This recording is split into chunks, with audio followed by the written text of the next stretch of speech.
amigos. Thank you so much for your support. Ito, naglilinis ako dito ngayon dahil meron tayong client. OMG. Parating na 1 hour. So, tamang-tama sa paglilinis ko. So, I'm okay now. Magaling na rin yung aking pipilay-pilay na paa. So, ito, linis. Hanggang doon sa labas. Okay? Pero pag nagkikili ako, mas mabuti yung nakasarado dito. Nakasarado para yung kanyang liwanag is galing talaga sa ilaw, hindi naghalo sa araw at ilaw. Kasi maganda rin yung kung ang liwanag galing sa araw talaga, galing lang sa araw. Alam ba mga amigas, sa tuwing uwi ako ng Pilipinas, dala-dala ko to.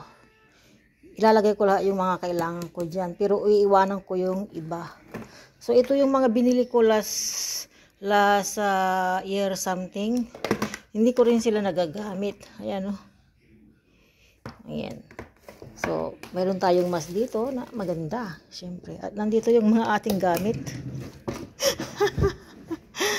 Ay, grabe. At ito yung ating ginagamit pang pahid para hindi masaktan at hindi niya maramdaman kung masakit.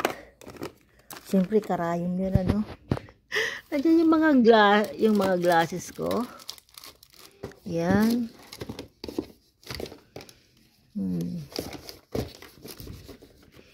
So, ayan po. Nandiyan yung ating mga knit. Tapos, ito yung aking, dalawa yung aking machine. So, hindi ko alam kung dadalhin ko pa to. Siguro hindi na. Dadalhin ko na lang yung maliit. Ayan po.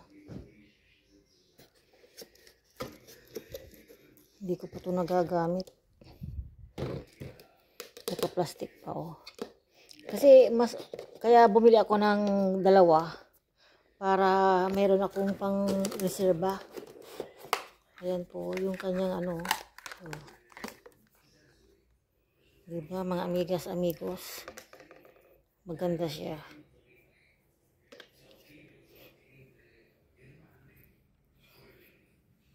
Biomeasure. So, hindi ko na yan dadalhin.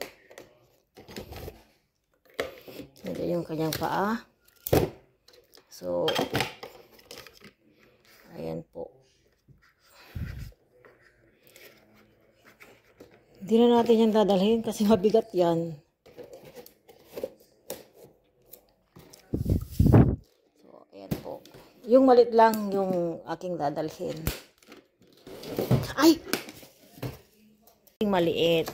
Ayan. Kaya yung isa, pang suporta lang. Yan. O, diba? So, inaayos natin dahil meron tayong darating na client. Para pagdating niya ay ready na po tayo. Tapos tignan nyo yung diploma. Yung teacher ko ang nandyan, hindi yung aking picture. Astig. O, diba? Dapat nga dyan yung aking litrato ang ilalagay, diba? Ang galing. Siya yung nandyan sa aking diploma. Nung nag-aral ako ng PMU, Permanent Makeup. So, ito yung mga book namin. Ayan po. So, hindi po basta-basta magkapagkilay ka po. Tsaka lips. Ayan po. Pinag-aralan po yan.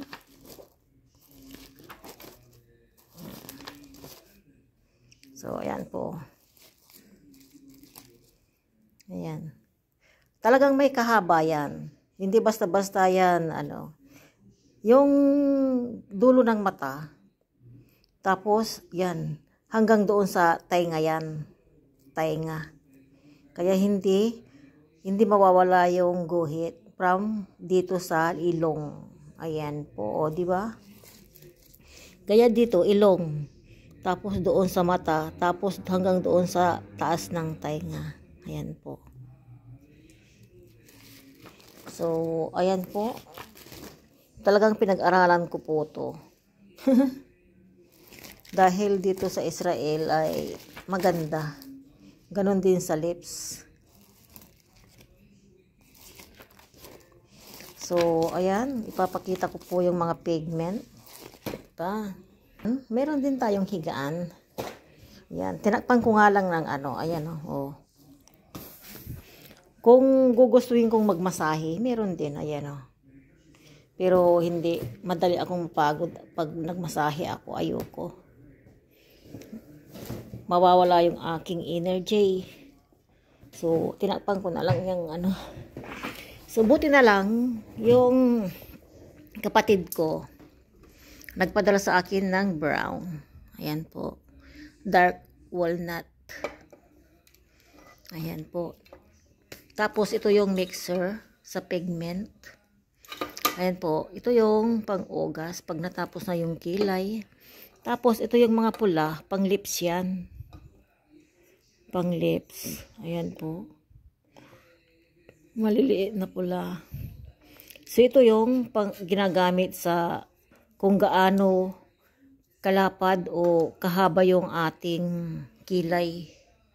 Pero mostly 35. 35 doon sa dinidesign ko kasi yung medyo mataray. Depende yun sa tao kung ayaw niya ng may design. So, hindi ko siya i-design. So, ito yung pang-mapping. Yan. Tignan yung mga bleed ko. Bleed talaga siya na super super ano yan. Talim. Tapos, ito yung pinag-aralan namin. Tignan nyo, oh. Oh, yan. Pasok ako dyan. 2 weeks pa lang sa school. Pasok na ako. So, ito yung tinatawag na 35. From here to here. 35 po yan. Yan yung kahaba. O, diba? Mataray. Oh, yan po. Nung first time ko talaga. Nung first time ko to. Pero nung nagkataon, ayan na po. Sa totoo lang, ang tamang pagkikila, yung ganito, yung konti lang. Kaso, ang gusto ng mga Pilipina dito is dark. Para hindi daw madaling mabura. So, ang ginagawa ko na lang, dinadagdagan ko na lang. Itatatlong, ano ko na lang, plancha. So, ayan po. Ito yung aking pang make marker sa mga kilay nila. Pang marker ko yan. Mga lapis, mga dito. Tapos, ito yung pang kilay. Pang eyeliner, nandyan na rin. Tapos may nagpapa-eyeliner din na blue. Ayan po, kaya nagpabili ako ng blue. So, pero mostly black. Gusto na lang black. So, ayan po. So, hindi po pari-pariho ang brown. Ito, in-order ko na lang dito. Tignan nyo, oh, parang may water sa ibabaw. So, malabnaw siya. Ibig sabihin, hindi siya total brown. Pero ito yung galing Pilipinas. Ayan o. Iba yung galing ng Pilipinas, malalaki po. Kaysa yung dito. Guwapa o. Guwapa pa ang nakaano. So, okay na po yan. Tapos, nandiyan yung ating mga salamin. Sa pagkikilay. Iba po yung ginagamit ko sa pang YouTube, syempre. O, diba? So, ito yung ating mga depende po. Ayan. Meron yung ayan, tignan nyo. May palatandaan talaga. Pag sinabing 3RL, ibig sabihin yan, pang yung pang full lips, hindi yan single na karayom, 3 ang karayom niyan. Ayan o. Kapag umandar yan sa machine, 3 na ang karayom yan, pero ang akala mo iisa lang So ayan po. So tingin tayo ng isang single. Ayan po. Ayan, yan. Ayan, 1R. Single lang yan. Pangkilay. So, ayan, mga amigas-amigos. Ngayon ko lang ito pinakita sa inyo, no? Tapos ito naman, nililibre ko yan. Kung alam kong yung skin ng client ko is need na linisan, ayan, inaalok ko na lang ng libre. Ayan, derma suction. Maganda rin po yan, natatanggal yung blackheads and whiteheads. Ayan. So, paano yan mga amigas, amigos? Tapos ito, full lashes. Hindi ako marunong magdikit. Hindi ko alam bakit hindi ako marunong magdikit. Wala akong tiyaga. Nasaan ba yung ano? Pag-ano natin? Ito pa. Ito yung lalagyan ng pigment. Ayan o. Nilalagay dyan. Ayan, nilalagay dyan. O kaya ito yung pag nilagyan ko ng anesthesia cream. Ayan, tinatakpan ko yan. Tapos ito rin yung cups na nilalagay dyan. Oh, diba? Nasa inyo yan kung ano yung gagamitin. Pero ito hindi ko na to malinisan eh. Hindi ko alam. So, paano yan mga amigos? Thank you for watching. At nakanda na po. Nakanda na po talaga yung ating ilalagay ko nga dito. Maraming salamat po sa inyong mga suporta, mga amigas, amigos. So, okay pa to. Hindi pa ako magdadala from Philippines. Kasi uwi ako this April, March ng 25. So, April, May. Balik ko dito, May. So, tapos ito yung aking nilalagay. Nilalagyan ko pa rin ng sapin dito. Diyan, sapin. Tapos nilalagyan ko ng isa.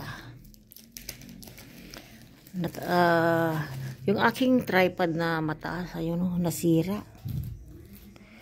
Tapos, hindi ko pa rin nadala yung isang tripod na maliit. Ayan, ayun. Tiis-tiis tayo dito sa manual. Ayan. Diyan po natin ilalagay dyan para hindi magmukhang dirty yung higaan niya mamaya. Kasi, siyempre mangingitim yan. Tapos, lahat ng aking client, nilalagay ko dito. Nililista ko yung mga pangalan nila. Ayan po. Ayan o. Oh, nakatupi. Ayan. Tapos kung gusto nilang i-full payment, pwede. Pero sa akin ngayon, sasabihin ko na lang full payment kasi yung mga iba magpapaura ng 400, hindi na siya babalik. Kanyang kilay. Tapos na lang, guguhitan na lang kung nag-fade. Linisan natin tong salamin. Din tayong upuan, tirno yan. Kaso, tinakpan ko. Ayan po. Kasi madaling matalsikan ng itim. So, ayan po. Pati, tignan nyo. Ang dudumi yung ilaw ko. Wow. So, ito rin pwedeng gawing upuan. Diba? Maganda. Tapos merong adjustan dito sa ilalim. Ayan po. Ayan. Hanggang dito sa dulo. Ayan po. Ayan. So, paano yan? Mga amigas, amigos, thank you for watching. Maraming salamat po mga amigos, amigas sa mainit ninyong suporta kay Amiga. Thank you so much.